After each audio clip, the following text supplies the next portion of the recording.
Foco na informação. Olá, boa noite a você, amigo internauta no Brasil e no mundo. Muito boa noite, muito prazer.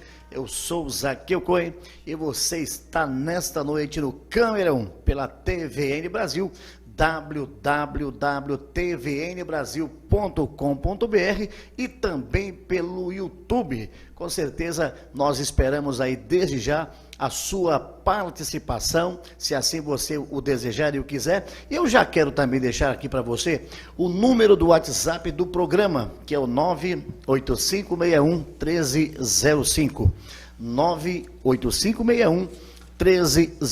O Câmera 1 toda terça-feira pela TVN Brasil, sempre trazendo assuntos da mais alta relevância, e vamos juntos até às 23 horas, falando com certeza de conjuntura política, social, relações internacionais, abordar também, por que não, outros temas, tais como a Lei Maria da Penha. Nós estamos aqui nesta noite no Câmera 1 com ele, que é advogado, é um exímio conhecedor do saber jurídico, é meu amigo pessoal e também um grande rotariano. Eu estou falando dele, do meu amigo, do nosso amigo, amigo da humanidade, amigo de Brasília, amigo de todo o Distrito Federal, doutor Oscar Silva. Doutor Oscar Silva, é um grande prazer, uma alegria recebê-lo mais uma vez aqui na TVN Brasil e especialmente no Câmera 1. Boa noite, doutor Oscar Silva, bem-vindo à TVN Brasil. É com você.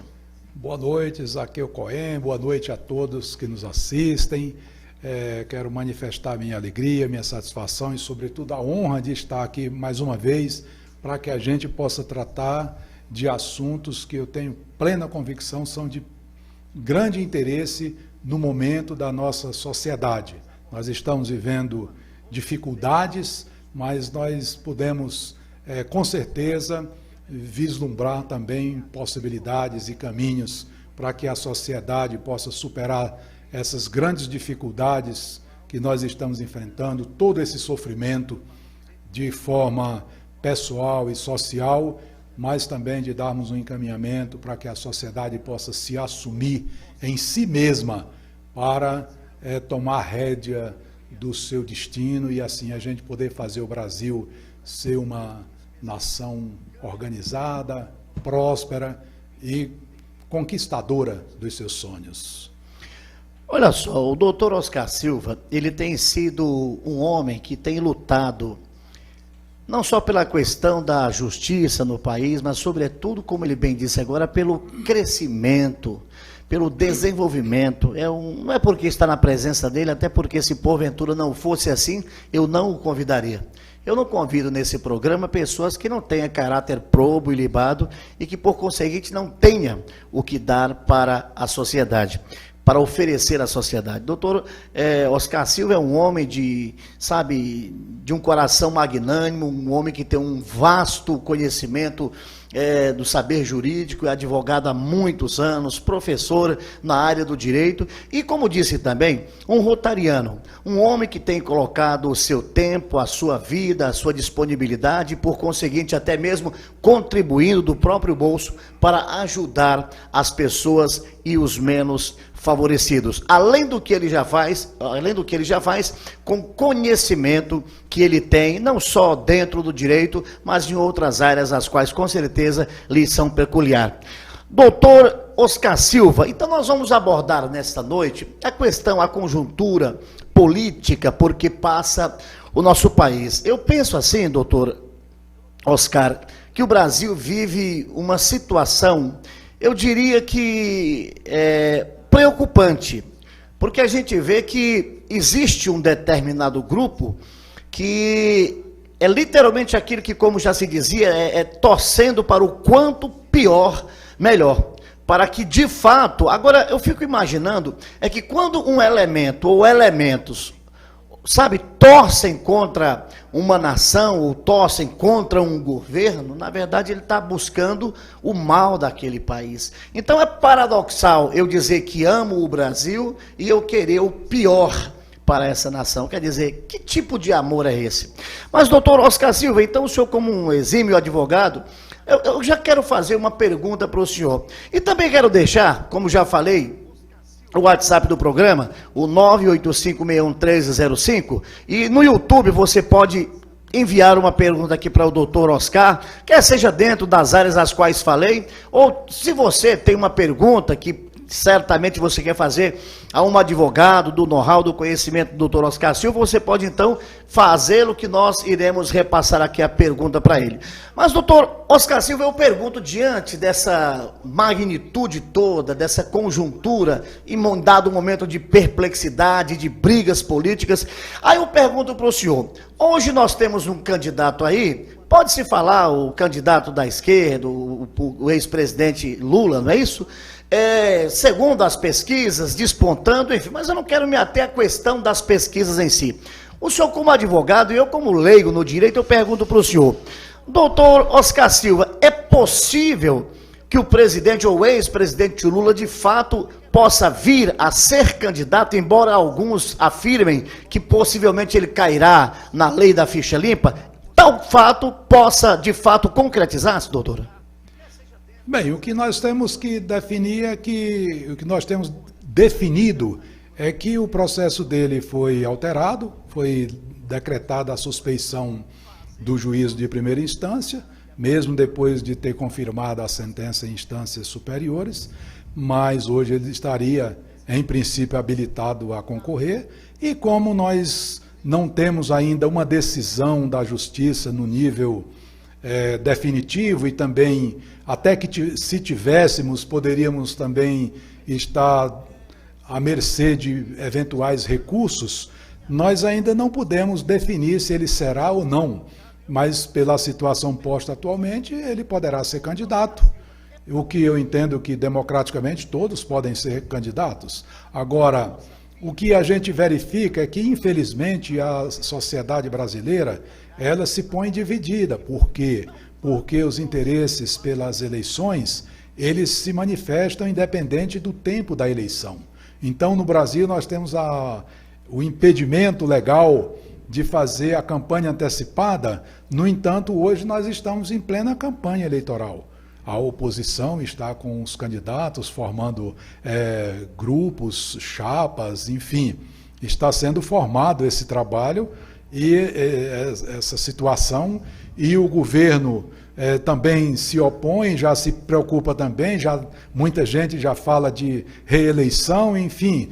Nós tivemos esse grande problema com essa divisão, essa pandemia que não era prevista, não estava no programa de governo, não estava no programa da oposição, mas ela veio exatamente para alimentar ambas as partes e criar uma dificuldade, uma divisão na sociedade brasileira. Hoje o que nós estamos vendo é que o Brasil está com os seus cidadãos como a torcida do time de futebol, né? Nós temos um verdadeiro, como eu diria, um fla-flu, ou seja, ninguém se convence de que o outro possa ter razão em qualquer ponto, em qualquer motivo.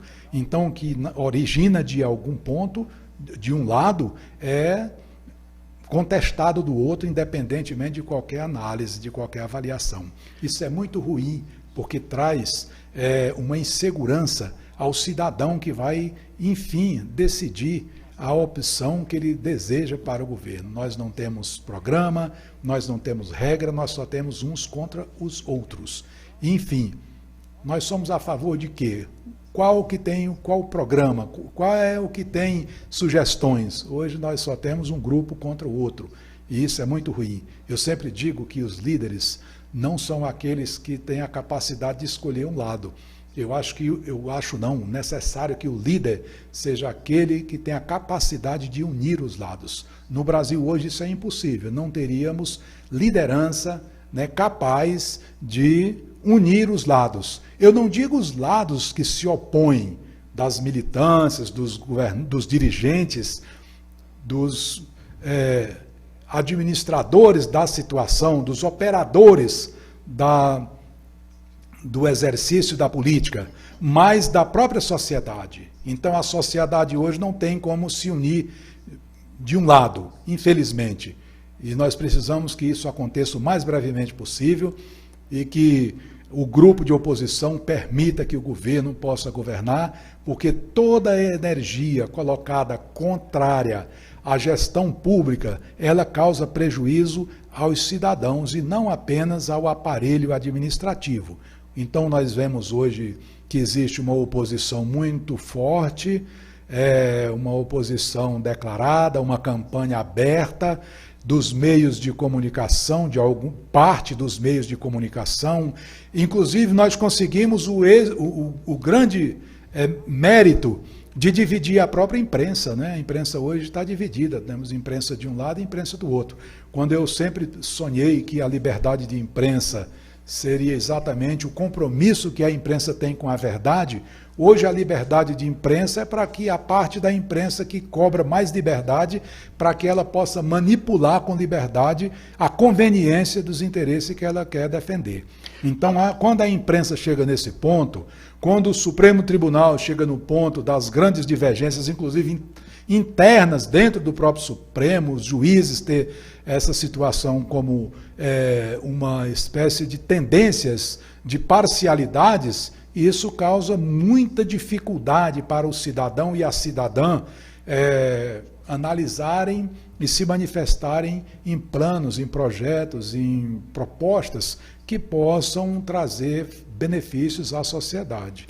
Então, essa divisão que nós estamos verificando hoje, ela realmente é muito prejudicial ao país, talvez mais do que até um erro ou outro, né, que o governo possa ter, até porque nós fomos surpreendidos com uma pandemia que impediu de ter uma administração voltada para os propósitos administrativos.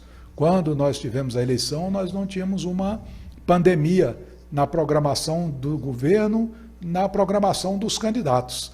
E depois da eleição surgiu uma pandemia que poderia muito bem servir para unir todos os brasileiros e buscar a solução diante da inexistência de solução, que é o que acontecia.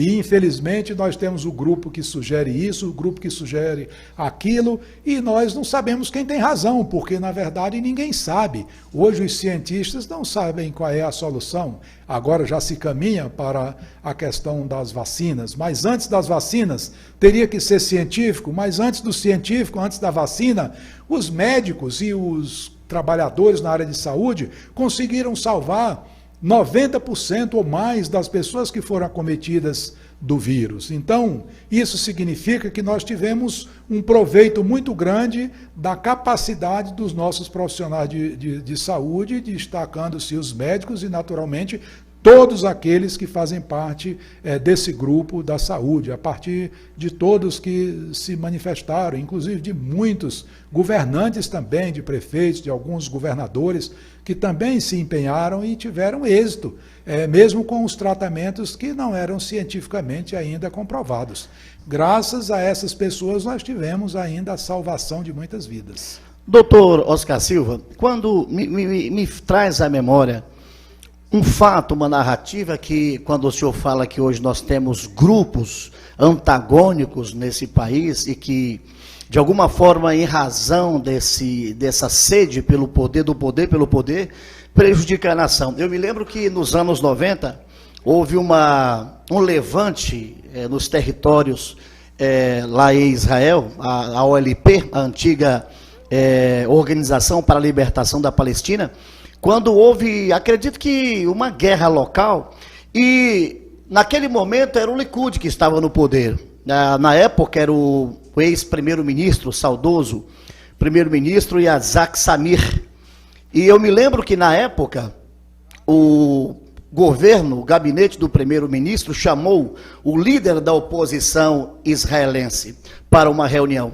E eu não estou lembrado se na época foi o também saudoso Shimon Peres, e eles se reuniram, eles conversaram, e eu achei muito interessante, eu nunca esqueci aquilo, quando aquele líder da oposição falou: nesse momento de guerra não existe oposição ao governo, existe apenas o Estado de Israel.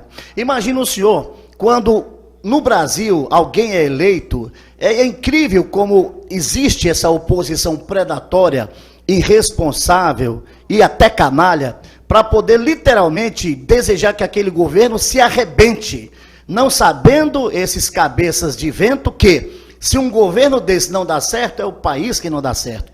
Mas quando o senhor fala da insegurança do cidadão, o senhor como advogado, eu pergunto ao senhor, e ao mesmo tempo confirmo algo antes que eu faça a pergunta. Quando a população e o cidadão de bem, o cidadão que não tem conhecimento do direito, que é leigo, como no meu caso, mas quando ele vê o STF soltar traficante, quando vê o STF gastar milhões com vinhos, com comidas, quando se vê que o STF está gastando dinheiro, contratando pessoas com a milhões de reais por ano, apenas para poder colocar-lhe a toga. Quer dizer, então, quando a sociedade vê isso, de fato, deveras, a sociedade não pode ficar tranquila e batendo palma para uma Suprema Corte de tal nível. Aí eu pergunto ao senhor, doutor Oscar Silva, o Brasil, a justiça hoje, no Brasil, a gente vive, talvez até com, de alguma forma, o STF corroborando, hoje o Brasil vive uma insegurança jurídica, doutor Oscar Silva?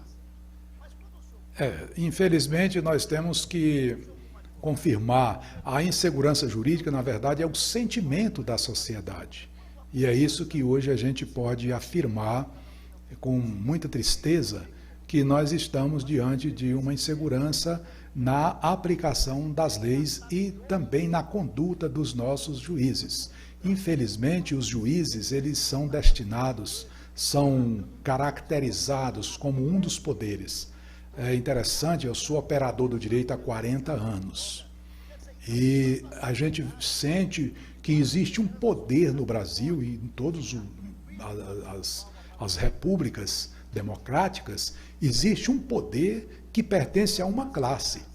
Imagine que o único poder que detém uma classe de pessoas com a qualificação superior, que são os advogados. Os advogados são detentores do poder judiciário no Brasil, como nos Estados Unidos e em todos os lugares onde nós temos a tripartição dos poderes. Então, é o poder julgador.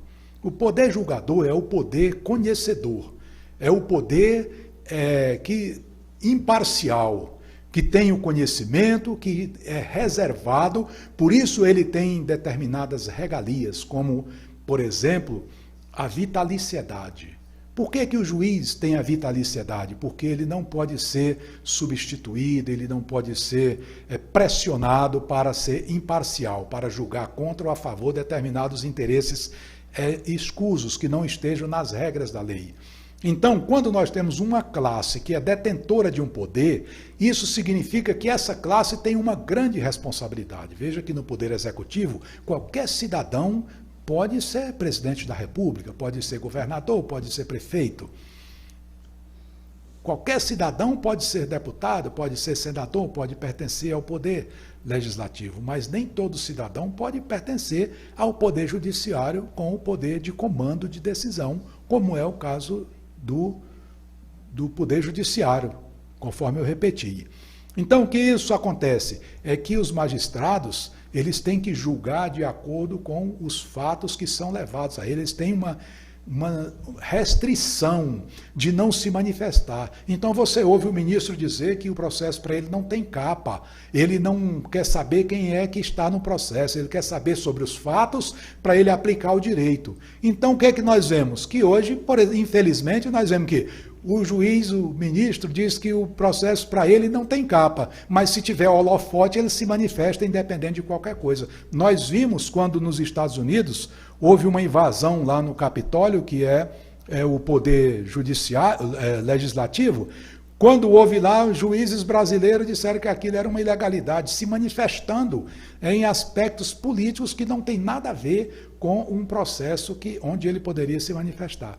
Então existe uma figura no direito que nós chamamos de provocação. O Poder Judiciário só deve se manifestar quando ele for provocado, ou seja, quando ele for acionado. Enquanto ele não for acionado, ele não for chamado, ele não pode se manifestar. E hoje o que nós vemos é exatamente o contrário. Toda vez que existe uma manifestação, uma decisão, um encaminhamento de qualquer ação, de qualquer dos poderes, tanto do legislativo quanto do executivo, os ministros se manifestam fora do processo. E isso não é compatível com o nosso sistema jurídico. Então isso aí gera essa insegurança, porque a gente, quando vê o juiz mandar prender o deputado em flagrante, ou seja, quando ele determina prender um deputado federal em flagrante, isso significa que nós estamos alterando as regras, porque o flagrante não precisa de determinação. Basta dar notícia da existência do crime para que o delegado possa fazer a prisão independente de ordem. Eu não conhecia ordem de prisão em flagrante, porque o flagrante já significa exatamente que é no calor, no fogo do acontecimento que está flagrante, né? Flamejante o crime, qualquer cidadão pode prender, obrigatoriamente o delegado de polícia. Agora imagina, doutora, tal ordem veio de um ministro do STF, de homens que obrigatoriamente tem que ter um enorme saber jurídico. E naquela casa tem homens que nunca passaram no concurso público, inclusive até acredito que deveria mudar essa legislação para que ministro do STF, duas coisas: primeiro, deixasse de ser vitalício, e segundo, deixar de ser indicado por presidente da República. Porque teve um ex-presidente que literalmente falou que o STF era uma casa acovardada. Esses juízes, quando não são do interesse deles, eles não se manifestam. Mas quando é do interesse deles, aí eles se manifestam. Basta ver quando o senhor fala dos poderes, e tais poderes, como diz a Constituição, têm que ser harmônicos, porém independentes. O STF tem mostrado que não tem sido um poder independente. Sabe por quê? Porque, doutor Oscar Silva, tem legislado. Quantas ações que veio do poder legislativo, tomada por iniciativa, mais do que isso, por ordem do STF. Hoje, a antipatia da população pela Casa Máxima da Justiça Brasileira é em razão disso e de outras ações desastradas que esses ministros, eles acham que são deuses, deuses do Olimpo, quando são meros mortais. Mas são os mortais que têm um poder indescritível e incomensurável. Quando o senhor fala dos juízes aí, se um juiz comete um crime, a penalidade dele é ser aposentado compulsoriamente. O castigo dele é ser aposentado e continuar recebendo altos soldos. E literalmente sorrindo da população brasileira. Tem sido uma vergonha esse Supremo Tribunal Federal. É lamentável. E mais, quando um juiz, quando um ministro manda prender um deputado federal porque o ministro Fulano de Moraes não gostou do que ele falou, mandou prender um deputado federal. E a Câmara se acovardou. A Câmara se acovardou e permitiu que o seu integrante fosse humilhado pelo simples fato de manifestar o seu pensamento. Que ele possa ter exacerbado nas afirmações, tá, vamos lá. Mas prender um parlamentar em pleno exercício do mandato, mandato este conferido pelas urnas, conferido pelo povo, coisa que os senhores ministros não são, e poderiam ser, para acabar com esse achincalhe, não só na justiça, como diante do cidadão brasileiro. O juiz se acha um semideus. Tem vídeos aí de juiz afrontando o cidadão. Você sabe com quem estava? Essas perguntas que a gente já sabe e que tem que mudar. Eu só quero ler aqui, doutor Oscar Silva, o entrevistado é o senhor, mas eu quero ler aqui duas coisas. O Sóstenes Santos, ele diz o seguinte: embora que Abraham Lincoln, grande estadista norte-americano Abraham Lincoln, ele diz que de todas as formas de governo, a democracia ela é o menos pior. Mas o Sóstenes diz o seguinte: o problema está na forma que a tal democracia foi colocada. a inversão de valores, tudo isso foi implantado na sociedade para que se perpetue a gestão corporativa do sistema, segundo ele, infelizmente. E aí ele falou outra coisa aqui também, mas depois eu até posso falar. Mas o que o senhor tem a dizer aqui do comentário dos sócios, doutor Oscar Silva? Bem, a justiça, ela tem um papel fundamental, porque ela é a parte da balança, né, que equilibra a aplicação das regras aos fatos. Então, ela não pode manipular os fatos. Ela tem que apurar os fatos que foram manipulados, que aconteceram, para que ela possa aplicar as regras e orientar aos cidadãos. Tem uma regra que diz que os fatos, né, dami factum dabo tibi jus, ou seja, o juiz diz ao cidadão, a quem ele serve, me dê os fatos, traga-me os fatos, que eu te darei o direito. Então essa é uma regra, né, do direito romano, que nós somos romanistas em grande parte, em que pese a gente ter também outra forma, mas a predominante. Então, o nosso sistema é no sentido de que os juízes se obrigam a aplicar a lei.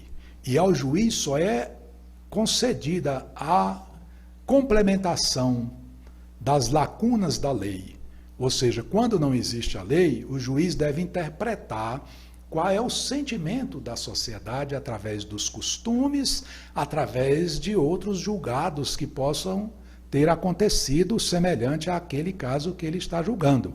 Então, os juízes, eles, na verdade, são restritos a aplicar o direito exatamente para promover a convivência da sociedade, inclusive a integridade da convivência. Os juízes não podem decidir, julgar, deixando a sociedade fora da previsão de convivência. Muitas vezes, a decisão do judiciário, ela não é justa, mas ela tem uma finalidade de harmonizar essa convivência.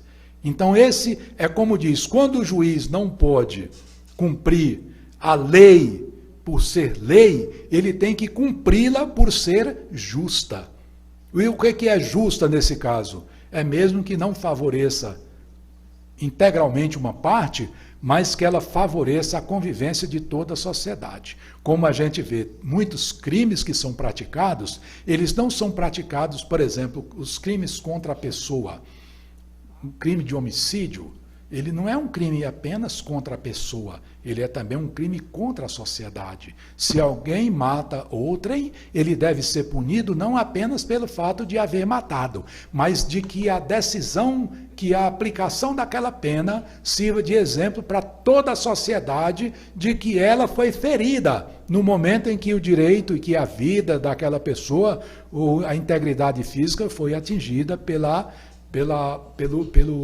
ação do infrator. Então, o que o juiz precisa é se colocar na sua condição. O juiz é um servidor público que se propôs a não ser rico e nem pobre, mas trabalhar com todo o seu potencial para o bem da sua comunidade, da justiça e da harmonia na convivência da sua sociedade por uma vida digna. Uma vida integralmente digna. É por isso que ele tem direito à estabilidade, que ele tem direito à garantia do salário, que ele tem direito à aposentadoria, que ele tem direito à vitaliciedade. Tudo isso é em troca de que ele se ofereça para a sociedade como um servidor e não como um governador. Como nós vemos que os ministros do Supremo Tribunal, em que pese eles serem indicados pelo presidente da República, e aí tem uma carga muito negativa por conta de que os ministros foram indicados por tal presidente, como se o presidente indicasse um ministro para ele. Ora, se o presidente tem um mandato de 4 a no máximo 8 anos, como é que ele indica alguém vitalício para ser vinculado a ele? Isso já é um erro que precisa ser corrigido. Não é possível que aconteça dessa forma. Mas o que é mais grave ainda é que os ministros são aprovados pelo Senado Federal. Aí onde está outro gargalo, no meu ponto de vista, que os senadores vão sabatinar os candidatos a ministro. E o que acontece? Quando esses ministros são indicados, aprovados, eles assumem o cargo de ministro do Supremo Tribunal e os senadores passam a ser reféns das decisões deles. Tanto que é isso que nós estamos vendo. Muitos, os senadores se submetem àqueles que eles indicaram, ou seja, o criador se submete à criatura. Agora, isso não é correto. O Supremo nunca julgou, do meu conhecimento, não julgou nem o ministro. Os ministros não praticam crime. Quem deveria cuidar e os ministros deveriam ter um vínculo àqueles que o aprovaram para ocupar essa cadeira, esse cargo de relevante interesse da sociedade. Agora, esses juízes aí que o senhor falou que não pode ser rico nem pobre, mas tem que ter o seu salário, tem que julgar com equidade, etc. Isso aí deve ser na Finlândia, né?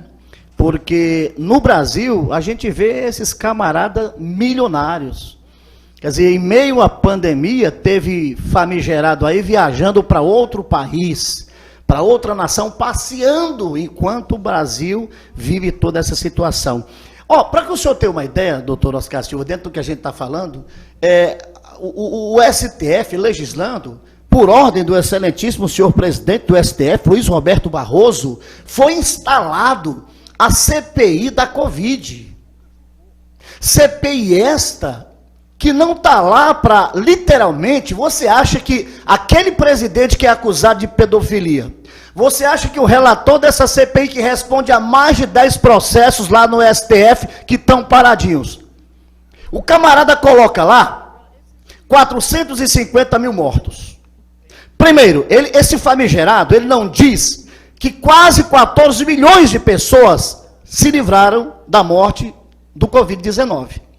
Segundo, ele não vai dizer que através da canalice dele ao longo da vida, na vida parlamentar, quanto com a corrupção. Gente, a corrupção mata mais do que qualquer vírus. O Nordeste estava sem água porque os oligarcas, os canalhas de sempre, as oligarquias de sempre, os caciques de sempre, os coronéis de sempre, mandavam. Quando esse governo que aí entrou, começou a jorrar água lá no Nordeste, sabe? Esse governo não é perfeito, eu não estou recebendo nada para falar de A, de B ou de C, mas a corrupção mata. Quantas pessoas morrem? Olha, gente, é uma coisa absurda o número de pessoas que morrem no mundo por ano e no nosso país. Olha só, nessa Covid, nessa crise, nessa pandemia, o governo federal mandou dinheiro para muitos estados, roubaram o dinheiro, colocaram em paraísos fiscais, e muitos desses calhordas, desses ladrões, não podem ser investigados. Querem então somente investigar quantas pessoas morreram para colocar culpa no Bolsonaro.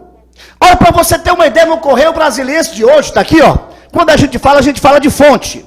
No Correio Brasiliense de hoje, aqui, entrevista com o senador, um grande senador, aquele que falou que estavam roubando aí porque queriam ligar o muro do Brasil ao Equador. Não foi isso aí? Olha só o quanto esse cara sabe de geografia. É inteligente demais. O tipo de senador que o Brasil tem, a desgraça de senador que o Brasil tem. Ele falou o seguinte, ele afirma que o Bolsonaro é responsável por toda a tragédia que o Brasil vive hoje. E os governos deles que roubaram essa nação, foram construir porto em Cuba, foram fazer mundos e fundos em outros países. Gente, é uma coisa absurda, mas vou voltar para cá, deixa esses caras de lado.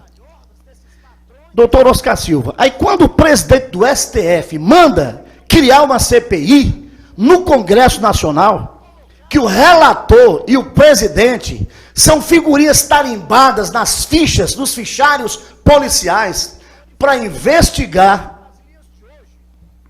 E por conseguinte, não é só investigar não, gente. É literalmente, essa CPI é para tentar derrubar esse presidente.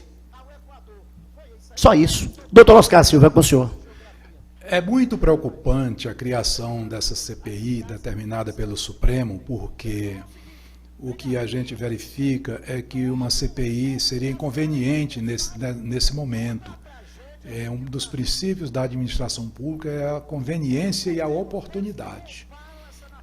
Nós sabemos que é inoportuno, porque se é para apurar definições, atitudes relativas ao Poder Executivo em relação à pandemia, nós ainda estamos numa fase muito inicial dessa pandemia. Nós sabemos que poderá atingir um número muito maior de pessoas e nós ainda temos muito a fazer. E uma CPI, nesse momento, o que ela apurar significa que ela será parcial na quantidade de atos, de situações que ela vai apurar. Então, daqui a 6 meses, novos fatos poderão surgir, novas descobertas. Então, hoje, o que essa CPI ela trata, independente da forma como ela está criada, ela não foi criada para apurar responsabilidades de pessoas, ela foi direcionada a legitimar a abertura de um processo de impeachment do presidente da República. Eles estão ouvindo ministros, ex-ministros, médicos, vão ouvir os governadores, que inclusive já entraram com uma medida, né, de arguição de descumprimento de preceito fundamental, que diz que a Constituição não pode ouvir os executivos, mas todos que lá vão têm que dizer se o presidente da República era culpado ou não, se era ele que mandava ou não, qual era a responsabilidade dele. Ou seja, está sendo feito um processo indireto, o que não existe no sistema brasileiro. Se querem processar o presidente, se querem abrir um inquérito para abrir um processo posteriormente contra o presidente da República, deverão ouvir o presidente da República ou ele deve ser parte nesse inquérito. Todo cidadão que sofre um inquérito no Brasil tem que ser ouvido nessa fase do inquérito. Então eu entendo que a sociedade brasileira, isso aí como cidadão, não deveria reconhecer o resultado dessa CPI no sentido de abrir um impeachment contra o presidente da República e contra os governadores, porque realmente a Constituição não permite que os governadores e que o presidente da República seja objeto dessa CPI na situação em que ela foi formada. Agora, o que nós estamos vendo, volto à CPI, eles querem por um processo legal, constitucional, legitimar a possibilidade de dizer que houve um processo e que os estados, os estados estrangeiros reconhecerão que o impeachment é um processo constitucional e que eles, com esse inquérito, poderão abrir um processo de impeachment para o presidente, né? A CPI vai colocar, a gente sabe que é um processo rápido, que não é possível dar chance, né, que poderia ter, e, enfim, legitimar um processo que tem uma origem muito mais difícil do que o próprio processo que foi anulado pela suspeição do ministro de Curitiba, do juiz de Curitiba, quando teve a decisão que lá todas as partes foram julgadas. E outra coisa, o processo foi anulado por suspeição. O processo não foi anulado por negar a existência dos fatos. Então, os fatos existem, a decisão não poderia ser outra, mas o fato da decisão processualmente ter ser visto, vício no processo e não nos fatos, no processo em si, foi que ensejou essa situação. Então, são duas situações diferentes, ou seja, no presente caso não existem fatos e não existem meios processuais desses fatos serem avaliados para sugerir um impeachment, e poderá acontecer. No outro, existem os fatos e todos reconhecem, inclusive os réus.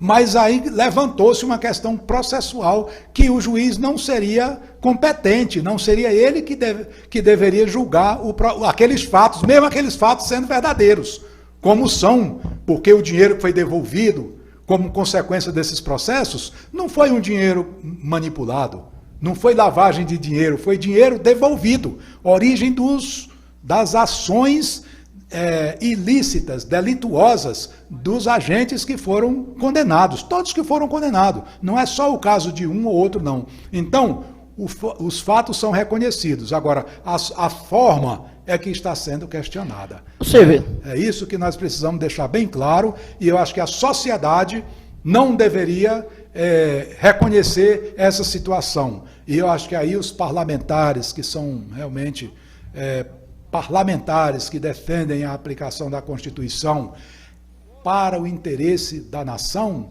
eles devem se manifestar todos para que isso não ocorra. Porque se levar a efeito essa situação, nós vamos dar a oportunidade da minoria que perdeu a eleição anular a eleição. Isso aí gerará outra insegurança, ou seja, toda vez que alguém perder a eleição, que alguém for minoria, vai agir no sentido de desestabilizar a maioria eleita pelo próprio cidadão e desfazer aquilo que a maioria fez, ou seja, que a vontade majoritária e predominante da sociedade não prevaleça, porque o grupo perdedor se impõe na medida que ele, no grito, na forma ilegal, de forma de rebeldia, se dispõe a desestabilizar e a tornar impossível a administração pública do país. Agora o senhor vê, doutor Oscar Silva, quando houve uma presidente aí desastrada que foi empichada, disseram que foi golpe, ou melhor, eles diziam, né, que foi golpe. Quer dizer, agora o que estão tentando fazer é o quê? Uma CPI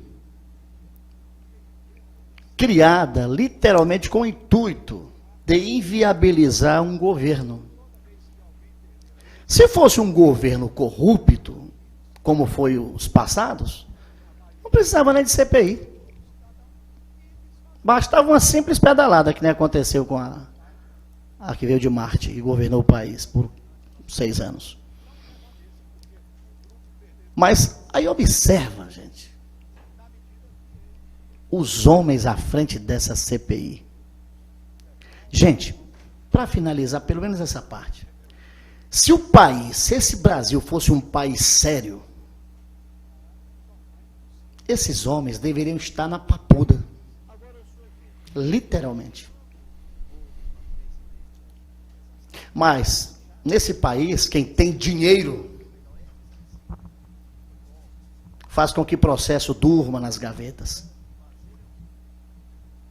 Consegue as defesas auriculares, os favores daqueles que foram indicados, que foram sabatinados. Quando é um pobre, um paupérrimo, é preso. Olha só, tem uma sentença aí, doutora, que diz que não pode algemar, não é isso? Quando é rico.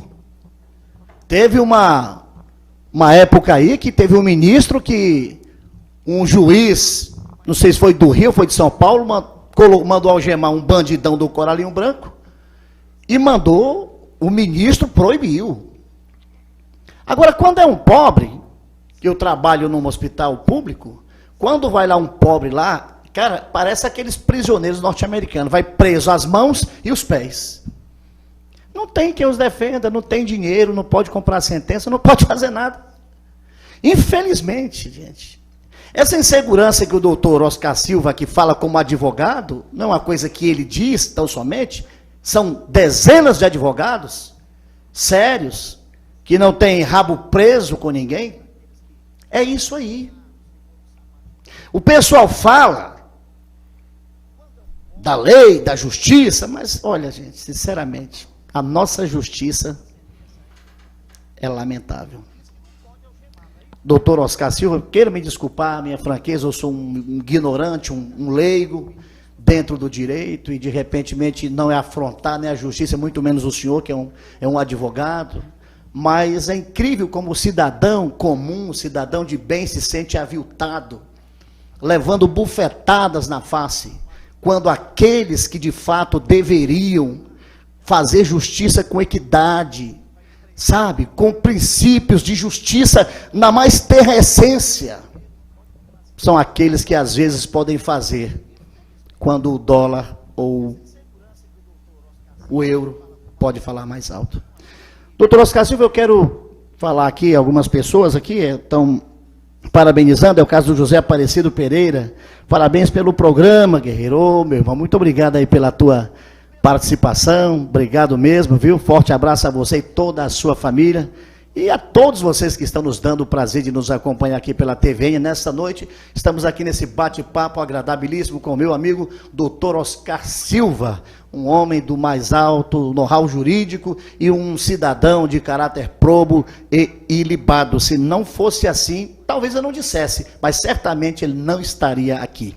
Se está aqui é porque é um homem que eu conheço e que não só eu, mas toda a sociedade, inclusive, doutor Oscar Silva, o Carlos do Guaíra, que mora lá no Guaíra, em Águas Lindas de Goiás, eu até vi aqui a mensagem dele, deixa eu ver aqui. Ele mandou aqui no WhatsApp, rapaz, deixa eu ver aqui a mensagem que ele mandou aqui. Ele mandou dizer o seguinte, cadê Zaqueu? Mostra aqui. O Carlos, ele disse o seguinte: Oscar foi meu vizinho no Setoró. E é um amigo. Talvez ele diz isso porque hoje ele não mora mais no Setoró, naturalmente, mas certamente ele o conheceu lá no Setoró. É o Carlos do Guaíra, doutor Oscar Silva. Bem, eu quero agradecer a manifestação de todos, né, que estão acompanhando, e eu quero dizer que nós estamos aqui para trazer com a maior isenção o nosso entendimento, com a finalidade de trazer informações que possam esclarecer aos cidadãos que são os titulares do direito. Então, quero agradecer ao Aparecido e agradecer também ao Carlos e também agradecer ao Setoró, porque nós estamos agora, nesse dia 27 de maio, completando 45 anos de Setoró. E eu fui um dos fundadores, morei no Setoró no primeiro dia. No dia que ele foi inaugurado, eu estava lá como morador.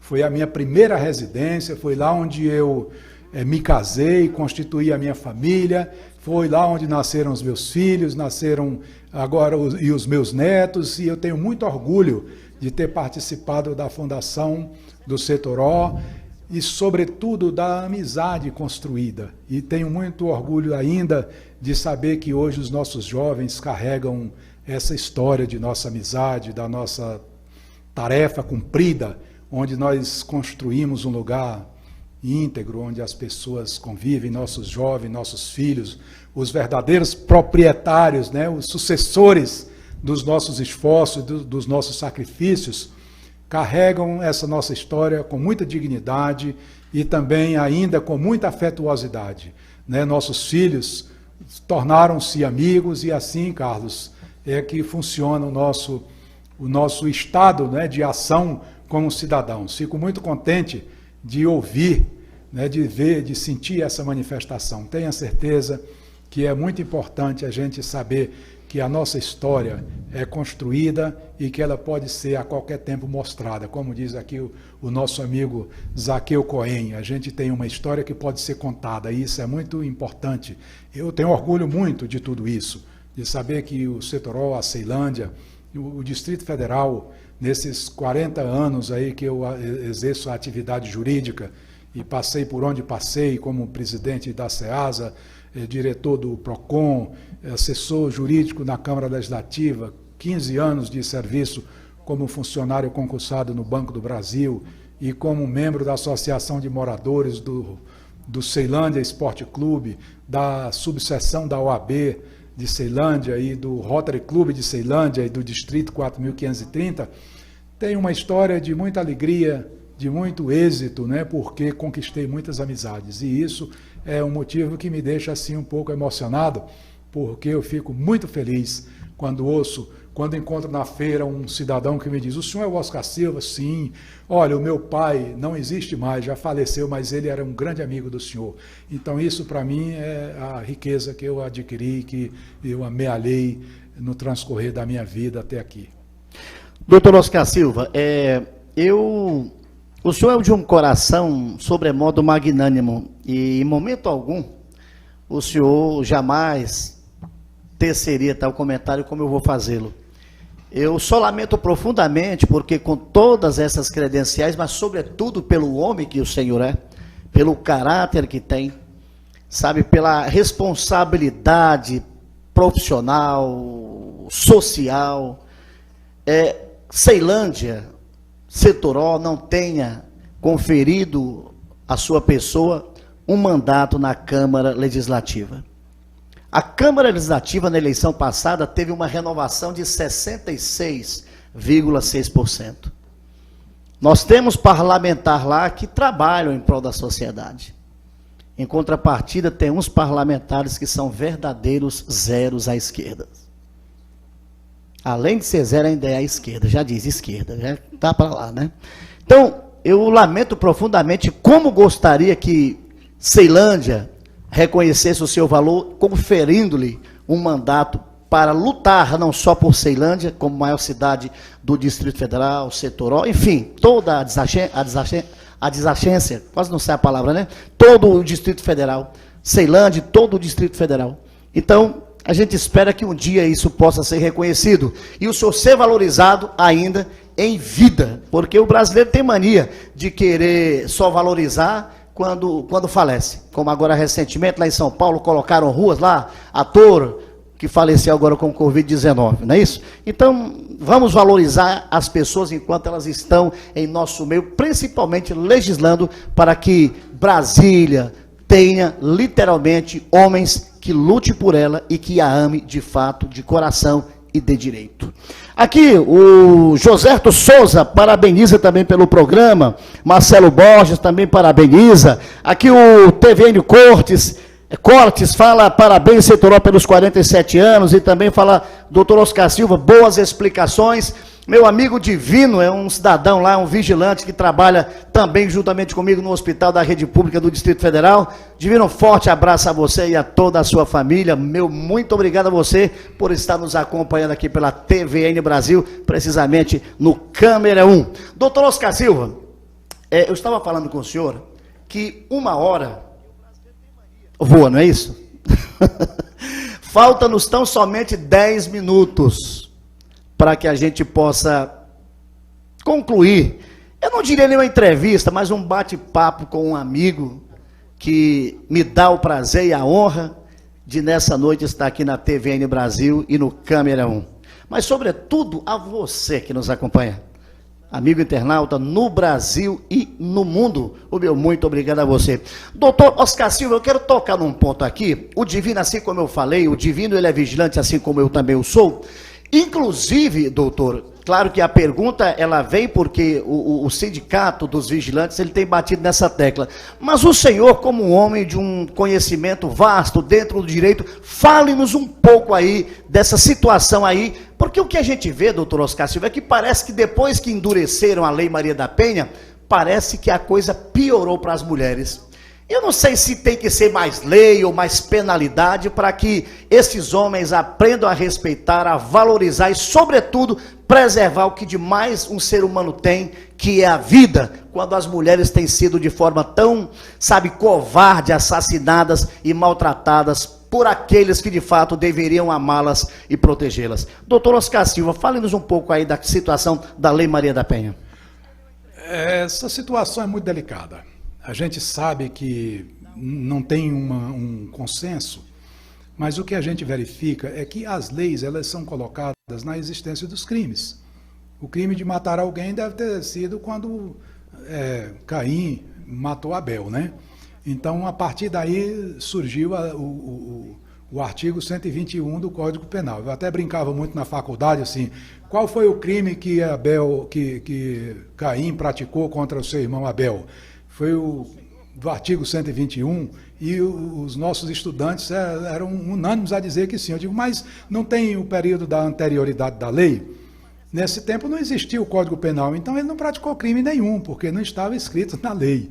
Então esse é um princípio elementar de direito. Mas eu quero dizer que a Lei Maria da Penha, ela veio em boa hora, ela ajuda muito, mas ela não resolve. Porque o que resolve a situação da lei, os fatos, é exatamente a prevenção. O grande problema que nós temos na Lei Maria da Penha é que ela pode aumentar as penas, como agora mesmo foi acrescentada em 2020, já uma lei que fez uma reforma dizendo que os transgressores dessa lei serão obrigados a frequentar os centros de reeducação e o serviço psicossocial, para que eles possam ser orientados. Mas, na verdade, hoje nós temos um problema na base, na formação das nossas famílias. Nós deixamos de lado determinadas atenções ao caráter, à conduta dos nossos jovens. Nós precisamos educar os nossos filhos. Então, há 50 anos atrás, não era necessária a Lei Maria da Penha, porque os filhos eram obrigados a pedir bênção ao pai, que invocava o nome de Deus na presença deles. E isso era uma coisa que hoje a gente acha que é insignificante, irrelevante. Hoje as pessoas não conseguem visualizar essa situação. Então nós não educamos as nossas crianças se depois eles se tornam adultos, autônomos, merecedores da submissão das pessoas e colocam as mulheres nessa condição que na verdade não é, e por isso a lei vem com essa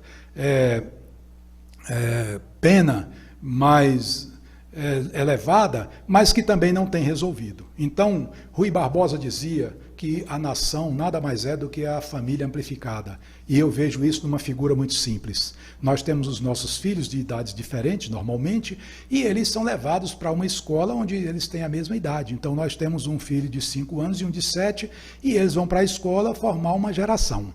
O de 5 fica na sala dos que têm 5, 30, 40 irmãos da mesma idade. Daqui a 30 anos eles serão adultos, governantes, pessoas que vivenciaram a mesma época durante todo esse período, o que nós chamamos de formação das gerações. Infelizmente, hoje nós não temos essa preocupação. Então, eu acho que só a lei não vai cumprir a situação. Esse serviço psicossocial, a presença dos agressores nos locais onde se cumprem as penas, isso tudo pode ter um caráter educativo, mas eu acho que nós temos que cuidar na base. Então, formar o cidadão até os 18 anos, ele precisa ter uma profissão, precisa ter um conhecimento do que é ser cidadão.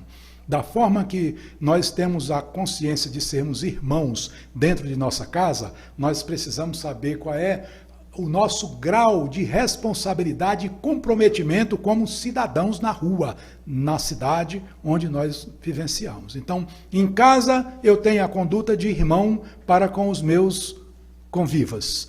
E na rua, eu preciso levar esse entendimento. Se eu fizer isso, no meu casamento, eu terei o respeito pela minha mulher, da mesma forma como eu tenho pela minha mãe e pela minha irmã. Se faltar o respeito da minha parte ou da parte do jovem, à sua irmã e à sua mãe, ele certamente faltará com esse respeito à sua esposa e às suas filhas e aos seus filhos de um modo geral. Mas eu acho que a Lei Maria da Penha, ela deve ser aplicada, deve ser utilizada, e além disso, esse serviço social, psicossocial e tudo mais na educação dos nossos jovens. Na verdade, Oscar Silva, eu acredito piamente que se a pessoa está desligada, o programa ao vivo é assim. Obrigado, Celção, sempre aí nos dando um apoio. Como costumo dizer, se porventura, se a pessoa não tiver respeito por si, ele não terá respeito por outrem. Para que você possa respeitar alguém, você tem que, sobretudo, respeitar a si mesmo. Até porque já diz a filosofia, se você quer mudar o mundo, que o faça a partir de você. Aqui no WhatsApp, o Flávio, lá da Cidade Ocidental, também parabeniza pelo programa. Ô Flávio, muito obrigado a você. Agora há pouco, quase não sai a palavra. Não quero mandar um alô especial para todo o Distrito Federal e adjacências. Agora sim, Zaqueu. Então, a você de Águas Lindas, da Cidade Ocidental, Valparaíso de Goiás, Formosa, aonde quer que você esteja, o meu muito obrigado a você de todo o coração. Doutor Oscar Silva, vamos para as suas considerações finais, porque o nosso tempo acabou. É com o senhor. Quero agradecer mais uma vez a Zaqueu Cohen, a toda a equipe, e dizer que é uma alegria muito grande, dentro do que você colocou, que as pessoas devem conferir os mandatos. Eu acho que as pessoas que exercem mandato, elas são o resultado da decisão, do entendimento dos cidadãos em um determinado momento. E é por isso que eu acho que a gente tem que estar sempre acompanhando, sempre presente em tudo isso. Eu tenho o maior orgulho de ter participado de todo o processo político no Distrito Federal, de ter visto grandes conquistas e ter sofrido as dificuldades. Todo governo tem seus defeitos. Nós sabemos que esse governo tem defeito e que o governo anterior também tinha seus defeitos, e a gente sabe que os tem. Mas nós precisamos lutar para corrigir e para aproveitar aquilo que de certo é feito. Então eu quero lhe agradecer a você que nos acompanhou, que assistiu, e eu tenho certeza, vamos nos cuidar, vamos nos preservar, tomar todas as precauções com relação a essa pandemia, lamentar pelos nossos amigos, pelos nossos entes queridos que perdemos nessa pandemia, ter fé, ter esperança de que a solidariedade vencerá, de que nós vamos continuar construindo, né? Quase não sai também, Tadeu, Zaqueu, construindo uma sociedade realmente democrática, solidária, afetuosa, né? E, sobretudo, amorosa, para que a gente possa ser uma nação. Somos um país muito rico, temos aí boas condições, estamos com as nossas potencialidades expressivas, e eu tenho certeza que quando essa pandemia passar, nós vamos ter dias melhores, vamos ter muita esperança, muita confiança no futuro e muita ação no presente. Muito obrigado mais uma vez, e que Deus guarde a todos nós com saúde, paz, alegria e prosperidade. Doutor Oscar Silva, eu que agradeço, a TVN agradece a sua participação e a forma tão solícita com que atendeu-nos. Eu estou finalizando, mas eu não poderia deixar de falar de um ser humano maravilhoso aqui que mandou uma mensagem, Sueli Silva. Muito bom, guerreiro, muito bom. Eu agradeço a você por estar conosco aqui no Câmera 1 e dizer a todos vocês que nos dão o prazer toda terça-feira às 22 horas com o Câmera 1 aqui pela TVN Brasil, www.tvnbrasil.com.br. Eu quero terminar dizendo uma frase, que diante da grandeza de vocês, eu beijo o solo da minha insignificância. Muito obrigado a você de todo o coração, muito prazer, eu sou Zaqueu Cohen. E este foi o Câmera 1 de hoje. O Câmera 1 voltará na próxima terça-feira. Até lá e um forte abraço.